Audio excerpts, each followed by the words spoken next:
قالوا تقاسموا بالله لنبيتنه وأهله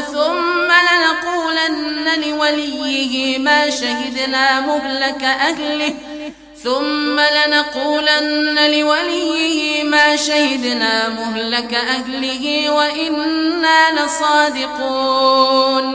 ومكروا مكرا ومكرنا مكرا وهم لا يشعرون فانظر كيف كان عاقبة مكرهم إنا دمرناهم وقومهم أجمعين فتلك بيوتهم خاوية بما ظلموا إن في ذلك لآية لقوم يعلمون وأنجينا الذين آمنوا وكانوا